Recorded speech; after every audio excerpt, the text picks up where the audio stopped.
the very, very interesting point is that you don't know where your next opportunity is going to come from. That's it. That is why you have to have as many irons in the fire as you possibly can. That is why you have to network with as many people. And that is why everybody should remember you as wonderful to work with.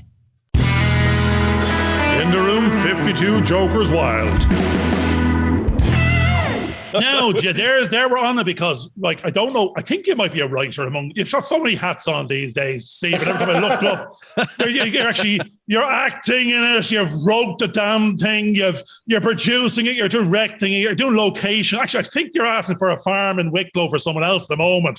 But I mean, you're out there. Multi-hyphenated is the word, isn't it? There you go. That's the one they're throwing around quite a bit. The great thing that we like is, and it's actually following on from a conversation with CJ Wally the other day, and he says writers have to step out of the drawer because if you can stay in there and hope someone comes along and makes your film or does so, but if you want to be proactive rather than reactive, you've got to step out of the drawer. You've got to start promoting yourself. Actually, beyond that, you've got to start finding this other production team, these other people. You've got to go play and work with them to get to increase your chances of getting yours done. You know, and then what I am evidencing, and I'm not usually on Facebook and places like that, but you're creeping in front of me and you're all over the shop. I don't know whether I have you on stalk, follow or something, but you're there. I think you've done about 3 or 4 shorts in the last 3 days. So tell us about that for a second. Yeah, 100% agree with you what CJ said. It's like I was a writer for 10 years and no one cares about you. When you're a writer, no one seems to notice you. And all of a sudden you start directing things and everyone's like, adding you as friends on Facebook and everyone's like, oh, can I be in this film? Can I be in that film? I send you my reel, send you my CV. And you're like, what is happening? No one cared about me when I was just a writer, And it's that thing that, like, you just have to, when you're just a writer, it's so much harder to get recognized. When you step out of that and you start doing direct and everything else, it just seems to be that then people start caring. They're like, okay, who's this?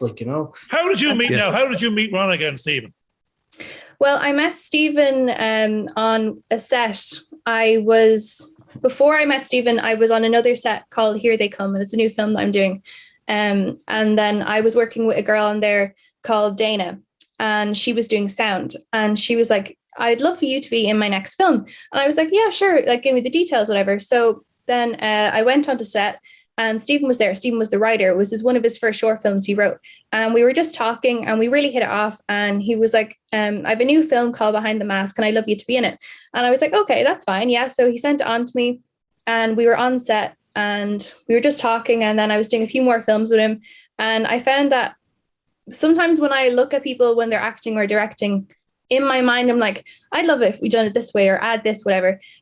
So I just suggested like something to him and he was like, oh, that's really good, Sinead, actually. So then he was like, do you want to direct with me? And then I was like, yeah, sure. So we directed a few things together and we started writing together. And that's how we became like super close. So that's how we met. And then on the set of Forever, Ronika had appeared and she came up because she was just in Bray at the time. And I met her there. And then I texted her the next day and I was like, it was so nice meeting you. And she's like, oh my God, I didn't even realize that was you.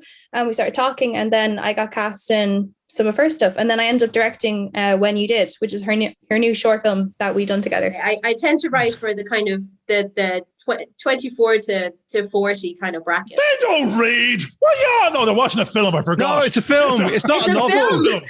Garvin, go write a novel. He's writing. This is a visual medium. I was thinking a novella. Sorry, I just said. No, and I don't write that kind of romance. I don't write the kind of the cheesy. So hold on a second. You honestly think there's a bunch of 24-year-old, 30-year-old Irish going out there watching a romantic movie? That's what I said. I don't write the typical right. Is kind it of in romance. manga style? Is what drama, we want to know because that might make a bit more sense.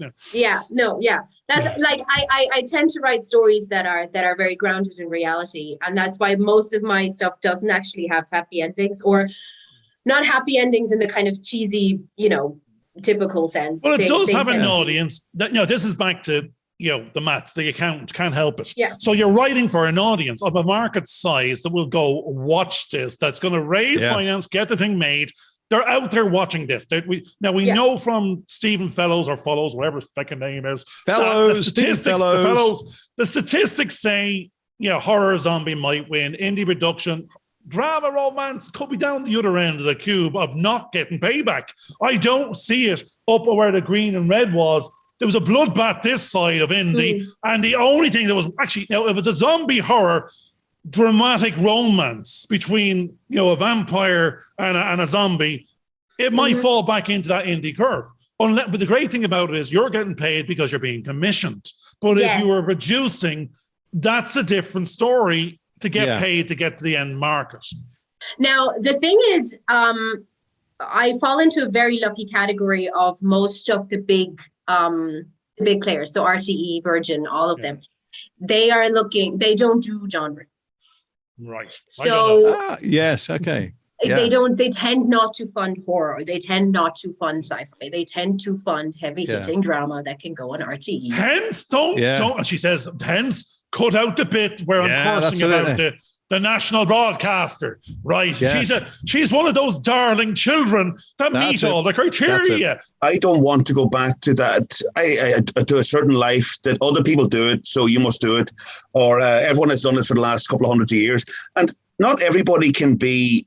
Not everybody can be like I have very little interest in sports.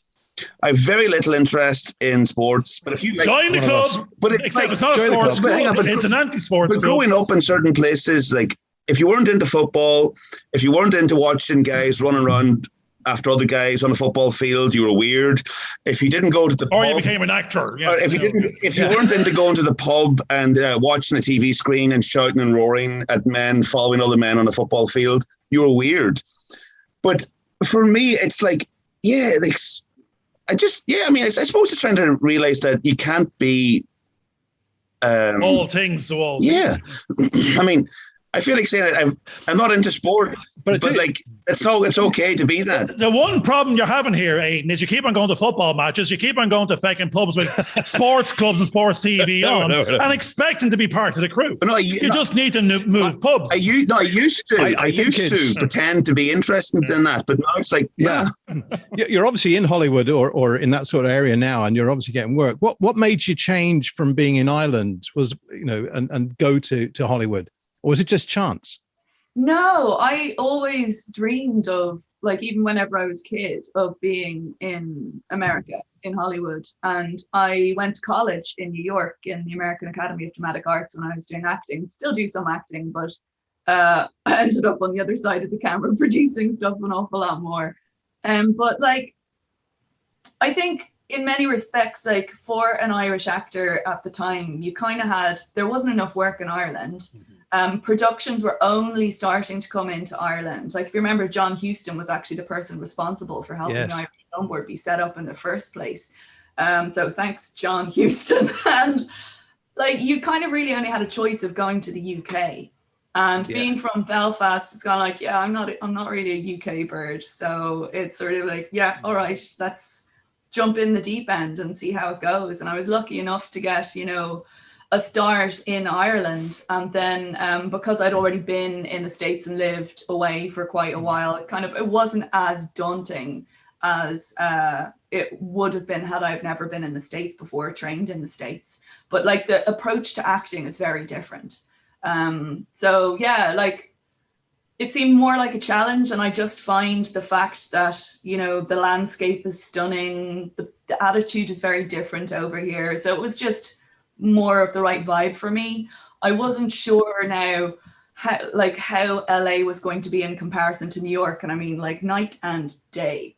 Right. So like LA is kind of like a city that will bring you, it'll bring you to your knees in many respects. You'll learn like what you're made of over here. And New York is a lot more overtly aggressive. Like one thing I love about New York is like they'll tell you to get stuffed to your face, and in LA it's like, we'll call you.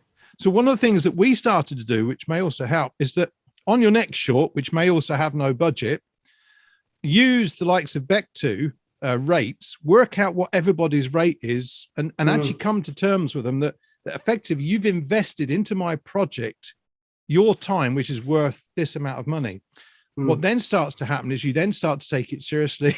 That's the difference. You then start to say, well, actually, this is the value that I've now put into this film. We need to somewhere along the line try and get the value back, either by getting this into winning awards in some form or fashion, or trying to get work that pays for these other people to then move on. And that becomes a very useful way of looking at things. So but without losing what you've done in the current approach, because you're actually helping nurturing people into those roles and helping them build up their confidence that, yes, I can do this. And there is no difference between what I'm doing here when I'm helping somebody else to what I'm actually doing when I'm actually getting paid for it. And I think those people that then do pay for their skills, which may be a little bit later on, they'll appreciate these people know what they're talking about, and they are actually being more professional than the ones that claim to be professional at times. That was just a few thoughts coming from. I'm going to swing back around on the same thing again, and not be funny or anything else. Yeah. No, the great thing was you're saying you found these other extras. They're only extras. They're aspiring actors or thespians or somewhere in between. They're extras because they're on set. They've got I'm an extra and I've never been on set. So, I'm on the list. I haven't even got to turn up to be an extra to get to go on the journey of maybe being an actor. Now, I'm not really on that journey, but I know there's an awful lot of people out there that done the drama classes, done the spotlight school of dancing and backflipping and whatever else you might need to do. But it's up to someone else to choose them, because they'll pick them from a reel and go, this is how, in my mind's eye, they fit this role, they fit that look, they fit. So the decision is someone else's decision. The great thing, it still was your decision in this case, but you were going, it wasn't based on what you did in the past. It was based on your present and future potential. And you saw that and you gave them the opportunity. And that's the language that we're loving, because that's where we are. We're going, no one's going to give us a job. I wouldn't give me a job after seeing my own CV. So therefore, but do they believe in the passion? Do they believe in the vision? Do they believe in the potential? That's the story you want to pitch. And therefore, with your scripts, with your stories, with your actors, and with your team, it's to pitch that believable journey. And you're going to see, you want people to see in you what you see in them. And but you have to be seen for that to be seen, potentially seen and understood. Yeah. Completely. And there's a lot of people out there. Oh, totally. Yeah. And not even they're not even all just extras. A few of them have been in stuff, but I think to have so many more opportunities, I think it's strange. Sandra and Richard that I had in Forever, they were brilliant.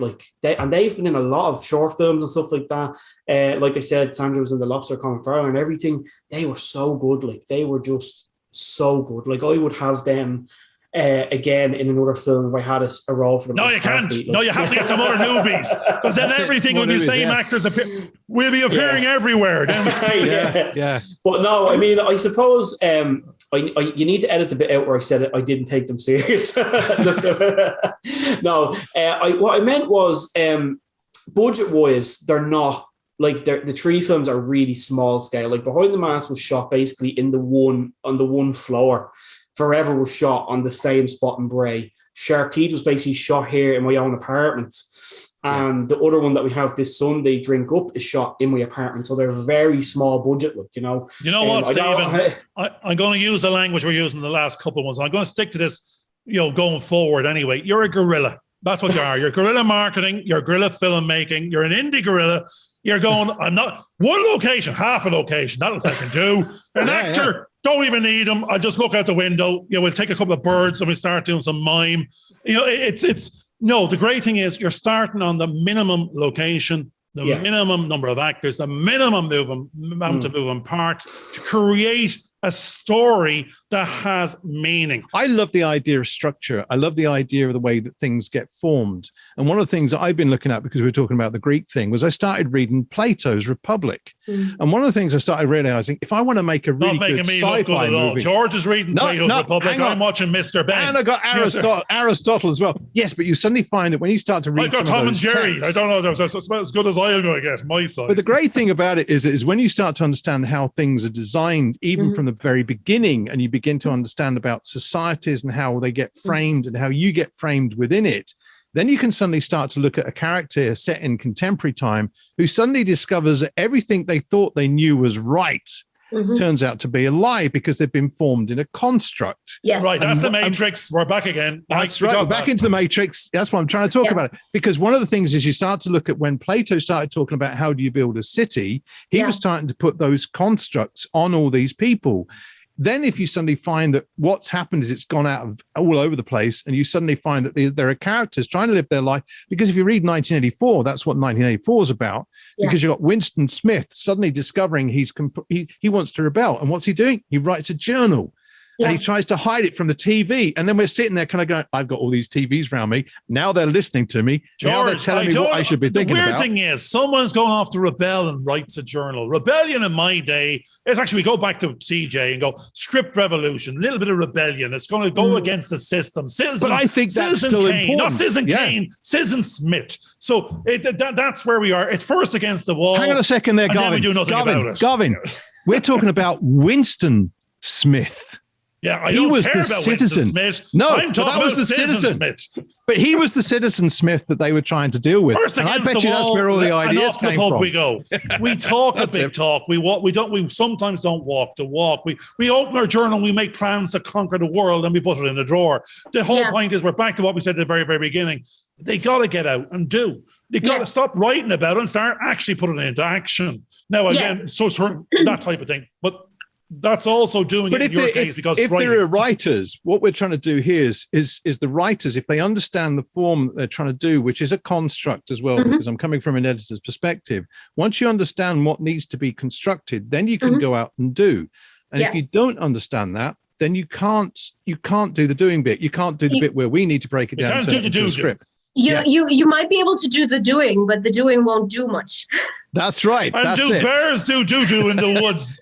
Or does a tree fall? Back to the bear. I agree 100%. There should always be a little bit of structure, but I don't agree with it being formulaic. So especially as writers, I don't think if you stick to Save the Cat is great and all, but you cannot limit yourself to a formula. Hold on a second. Did you not write a bloody book called Script Hustling? And here's the book in the ABC on how to do it. There's not one mention in there on how to write a script. I expect you to already know how to write a script. What's the book about? Right. What to do when you've written the script. Now, one of the things that that's really good. But coming from an editor's perspective, go out and do the do-do. Yeah. One of the problems with editing, which is where you have to finish up with a film in the end, is that you normally have time constraints that you're working with. Now, if you're working in cinema, sometimes that varies. But if you're on a TV show, you normally have 43 minutes to tell your story, because 43 minutes in the hour will allow them to have their commercials in the beginning, middle, and end. And you only get 43 minutes. So you've got to tell your story in some kind of structure so that by the time it gets to the ad break, there's a cliffhanger or there's a few other cliffhangers so that people will then carry on watching it at the other end. So there are conventions that you still need to, you're still stuck between those signposts. Yes. But what happens between them is really up to the writer.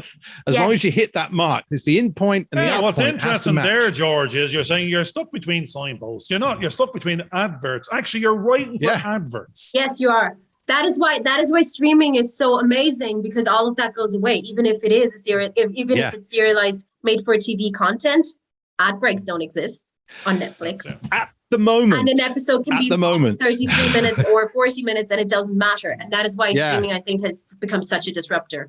No, I think the construct within that is going back to the old way, because I've noticed that there are a lot of channels now opening up free if you watch the adverts. So they're trying to, because like the internet was open and free 20 years ago, and you could look for anything you wanted, but they've now commercialized it. And although at the moment, and it may take 20 years, I don't know, but at some point they'll commercialize it to such a point that those constructs will be back in there. So we still have to be aware of that. Otherwise, when you make your film today, what will happen is they'll come along and say, oh, it doesn't quite fit. We're going to have to chuck this bit out, and this bit to make it fit our frame, if you like. Therefore, where are we in the wrong roles? But see, the thing is, Garvin, I think what it is I think what happens is, okay, I remember school, and in school, you're kind of conditioned. I remember being told at 18, before the leaving cert, before the big final year exam, before you leave high school, secondary school, grammar school, whatever, you need to do your best leaving cert to get the best marks. Otherwise, your life won't be what it could have been. But I think people don't get the chance to do what they want to do because they're told at 18, get an apprenticeship, go to college, and then get the mortgage. Then the first girl you ever looked at, go out with her, and then get married, get a mortgage, tied into a pension and a job until you're 70. And then at 70, your house paid off, and then you get to sit around for 10 years and look at the house you paid off. Yeah. And I mean, but so when I say it's not for me, I'm not knocking people who do that. But if you're going to do that, as long as it's what you really want to do. But otherwise, you're just going to be like miserable or pretending that everything's okay. And that's acting. And that's a form of acting I don't want to do. Now, hold on a second. Did you just say in the same sentence, you're acting that, miserable, but it's okay? Or you're actually elated and happy, and it's not okay because you don't have your pension, you don't have your wife and 2.3 kids. What is it you want? Is it, okay, you may not have X, Y, and Z at the moment, but were you meant to have? Did you want it, or did it just turn out that way? I think it just turned out that way. But I don't know. I mean, people say, do you want to get married? Do you want to have kids? I wouldn't. I mean, Jesus, you tell me there's a bunch of women come up to you and going, do you want to get married? Do you want to have kids? Swipe left quickly. Let me tell you something. Okay, I was on a first date one time in Dublin. First date. I watched that program now. What you have for dinner? First date. It was a first date, and a 1.5 drinks. And the girl, who was a very well professional lady, she was very smart, and she started. Obviously not. She's dating you. Yes, sir. She asked me, did I want to have kids, and how many? And I thought she was joking, so of course I said yes. I'd like to have about maybe 6.5, not 2.5. I want 6.5. Makes no sense. I just said it as a joke, thinking she was joking, but she was serious. And I think some people out there have a checklist in their brain. When they meet you, they go, right, okay, who's George? Can he advance my career? No. Okay. Oh, hi, Garvin. How's it going? Yeah. Other people, they seem to have a checklist about what they're supposed to, or their condition. Okay, I'm sticking with this one, Aidan. What's your checklist? Do you have one? Do you need one? I mean, being in the moment means that sometimes you don't need to. You're improving. You're on the fly. That's another show. Okay. Checklist. I want to be a working actor and working comedian, voiceover, healthy as much as I can, hopefully not be too boring to people, halfway interested to talk to, and stay out of jail, stay out of hospital, and pay my taxes. That's cutting down an awful lot of venues with a captured audience, so because you're doing 95 different things, you're going wide, not deep. Now, you could be going wide and deep in the sense of if you're a bloody expert and all, then you're really going to piss me off. That means, because that's it. You're just too good at everything. But you got to, if I had to shoot you and you're going to go, right, you can only pick only one, and you got to go deep, not wide, give it your all, which one? Oh, God. If you had to remove one from me. No, you're only getting one. You're only getting one. You can be baking for the Queen, or you can be directing for Hollywood, God knows what. But you could be acting in front. You could be in front of the camera. You've got to pick the one. Are you in front? Are you behind? Are you doing the catering? Are you making the SFX? Well, I'm going to let Sinead answer that question, and then I'm going to come back afterwards and explain why that is not possible. But carry on. Yeah, just choose one particular thing that you really love to do. Acting. Right, acting. You're in front of the camera. Without a doubt, not even a question about it. Yeah, and that's actually because we all are finding that we have to act through life, and that's an interesting thing. And playing different parts and different roles, depending on, it doesn't matter what the medium is quite an exciting thing. So that's pretty good. Now, this is where we come back to tell us why you're finding that you're having to be multi-hyphenated as opposed to being focused on that one particular area. Well, nowadays it's very hard for people to break out in acting. So I'm not the kind of person that would be like, okay, I'm going to sit around now until the next acting gig comes along. I'm like, okay, what else can I do to help not just push my name out there, but just to do more things and develop more skills. That was another thing I learned when I went to Bow Street, was develop as many skills as you can, because if you learn to be a baker, then when you're in a movie and you have to be a baker, you can relate to it. You don't have to just pretend, okay, I'm going to pretend to be a baker now. You know how to do it. Yes. You have those life skills. Same with directing, although I absolutely love it and I love acting as well. If I was to ever have to play a director in a film, I know how to do that now. Stunt coordinator, I know how to do that now, all that kind of stuff. And I can put that and push that into my acting. And it gives me not just those skills, but life skills to help me just develop as a person. I think I saw an article there the other day, and George might remember we were talking about. So we touched on the fact, you know, it's good to go wide and understand everyone's roles. But after that, you got to pick your SME, your subject matter expertise. So if you were picking one thing. One of the most in-demand areas of film at the moment are writer-directors. So like people would be like studying directing, or like, I mean, is that really something you can study per se? Like you need to be making films to be a director. But like actors that are now creating their own shows, like look at the Phoebe Walker-Wallace, I think it is, from Fleabag, Claire Dunn from Ireland, who just won the European Shooting Star Award. Garvin Burke with all his projects he's been shooting.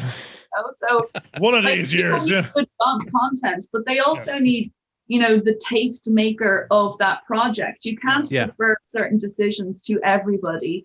And also, like, just because a project has money doesn't mean that it's any good. Like, absolutely. For that, you know. Well, we keep talking about the Blair Witch. The Blair Witch, when they made it with nothing, turned into something really good. And as soon as they were given a budget, they couldn't work with it. They didn't know how to make the movie. It all flopped. And then everyone else keeps on promising Blair Witch, and but that happens quite often. Like there are some of the best cinema moments are happy accidents because they didn't actually have a budget and they had to come up with, like, even some of the best solutions. People are CGing everything now. Part of that is insurance reasons, but also like practical effects. Like they were making their own effects. They were doing blood explosions and they're brilliant. Like now a lot of the time they get the financing on the second project because the first project made so much money. And so many people just look at this industry as a job. There's a difference between the artists in the industry and the actual gigging people. What are you?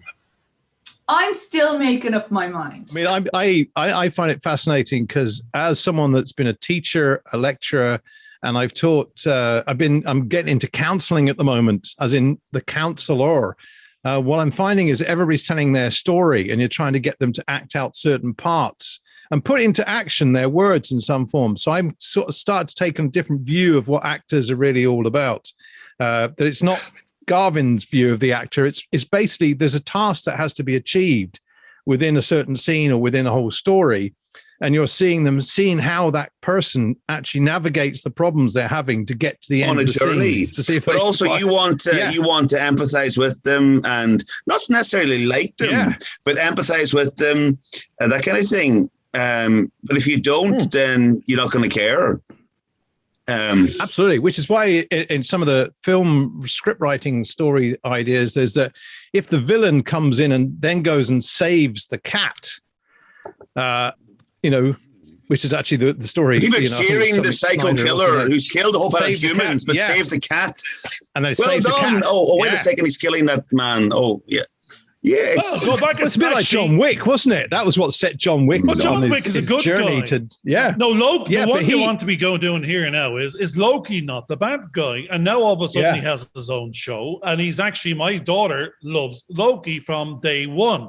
So it's the characterization. We touched on this, and I like Darth Vader. He was the bad guy, but then he turned out to be a good guy. So I don't know. I didn't know it about 9 episodes in.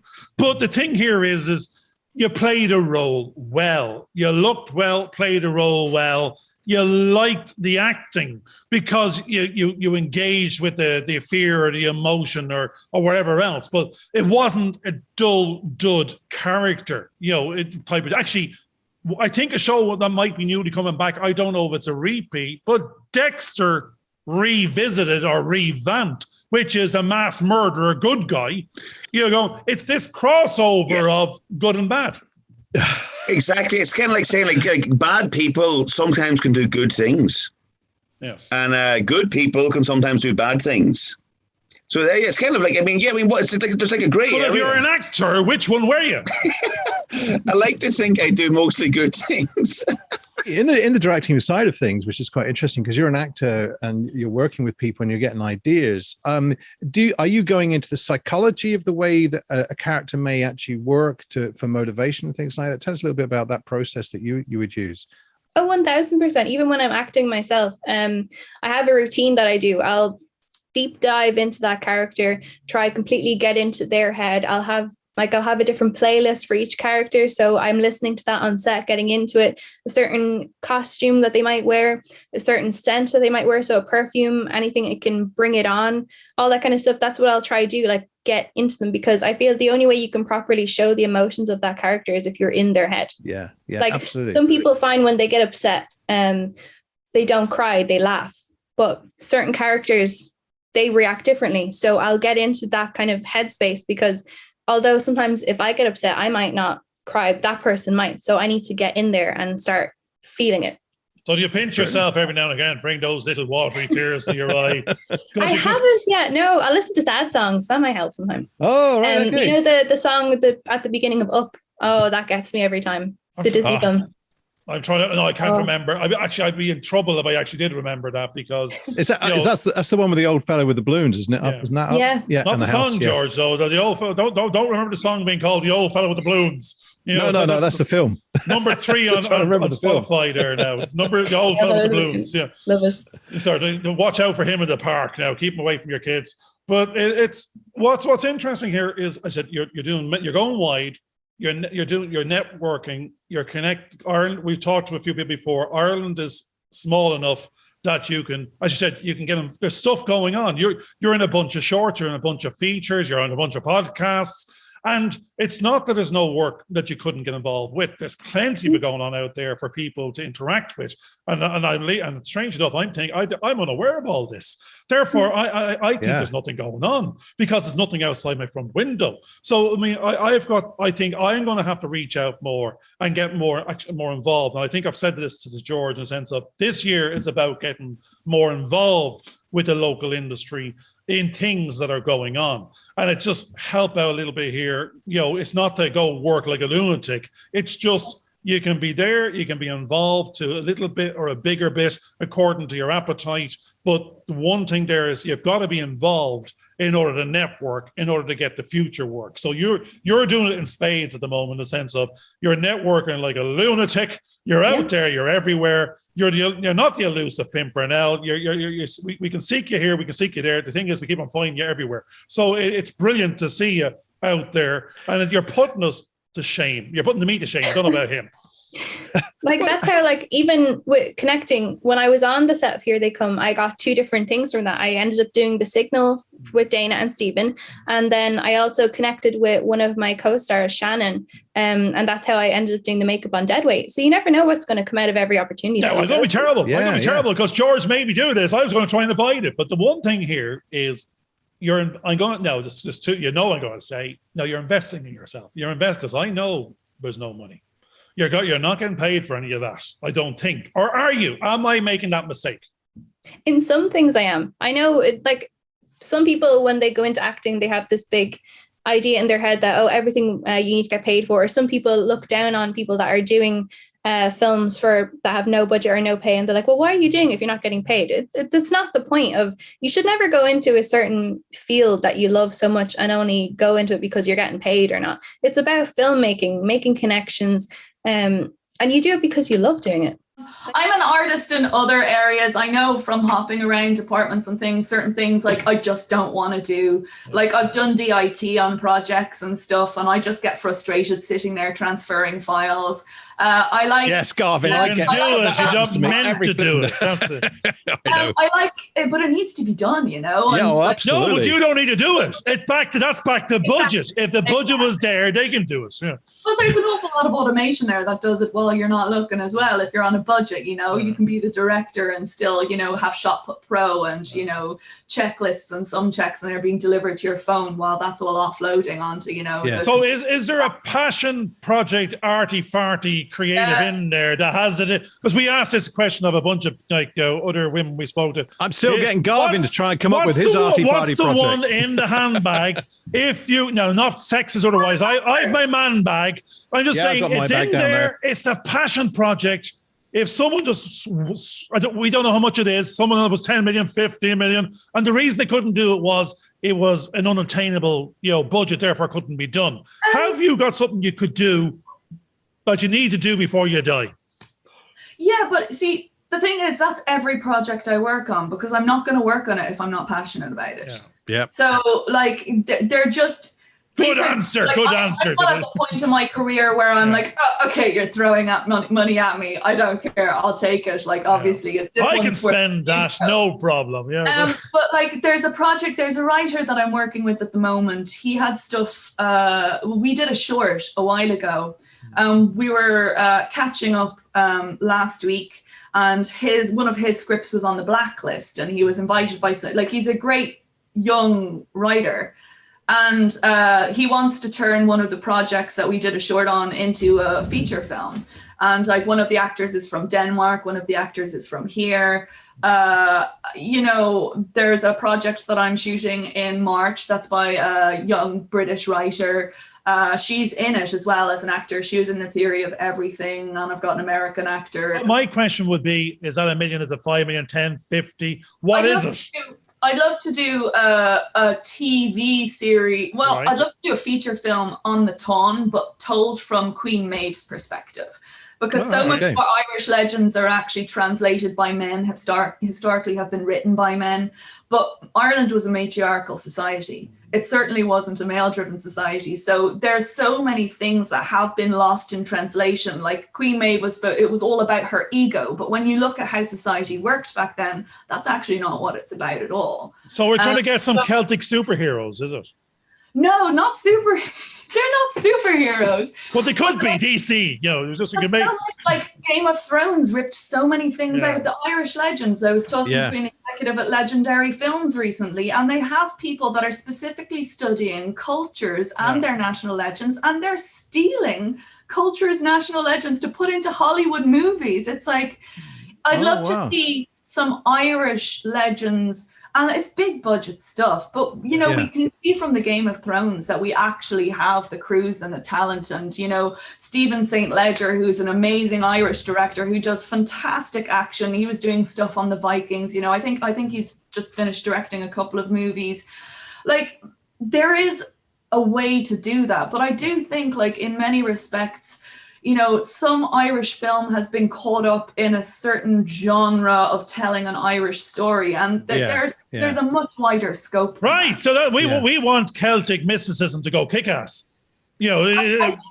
Considering what the marketplace is, and the fact that, if we have a film board that's representing Ireland, like, Ireland is far more than, don't get me wrong, like, the films that have come out of Ireland based on the famine and based on other things, are absolutely phenomenal films. Like, Iraq is phenomenal, but I'd love to see some serious, like, Irish legends and all of the, like, could you imagine, like, Michael Fassbender and all of these people playing, like, Finn McCool, kicking the bejesus out of, like, a couple of having Saoirse Ronan as Queen Maeve. The one thing I've learned the most this year and last year, the most important thing is, if you can control it, whatever crew you have on set, make sure you're 100% comfortable around them. Because I've been around people, like certain crew on things that have just made me uncomfortable. I just don't have the positive attitude. And I just hate that. Like, take your negativity and bring it somewhere else. So I'll always look for the most positive people I can. Yes. And I have a certain I have no hope then. None whatsoever. I mean, total negative, pessimistic up.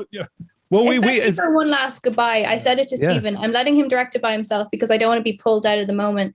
I said to him, the one rule I have for this, if we're going to make this, is that you have everyone that we're both 100% comfortable around. I think that's what people forget, is how mentally and physically overwhelming it is just to finish a 90-page script. And I think that's why when someone finishes even one draft of a 90-page script, someone, if you post it in a group, everyone will be like, oh my God, fair play, that's brilliant. You got one draft done. It's such an achievement, like, because people don't realize unless you've tried to write a 90-page script how hard it is, you know. Across people as you're learning all of these different things. So people saying you have to specialize in one thing, then you're only going to meet a particular group of people. Like I've met camera operators, I've met people in like camera rental houses that I never would have met. You know, engineers like Nelson Tyler, who creates all of the big massive gyros that go on the front of helicopters and stuff. And his wife was Kubrick's Steadicam operator. I mean, like the people that you come across as you're pursuing whatever your dream is.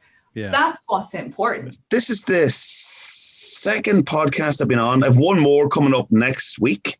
And for some reason in the last while, I've been asked to come on podcasts. And it's just something different. And again, like I come back to about life, doing what you can, while you enjoy it the best as you can, but variety. And you guys are great. This is variety. This is a lot of variety in this show. This is Panto on steroids. This is Panto on steroids. Yes. We all have the props as well. The helmet I put on. No, seriously. I mean, it's been like I feel like I've been interrogated, life coached, praised. Ripped a new one. Challenged all in one go. It's been good fun.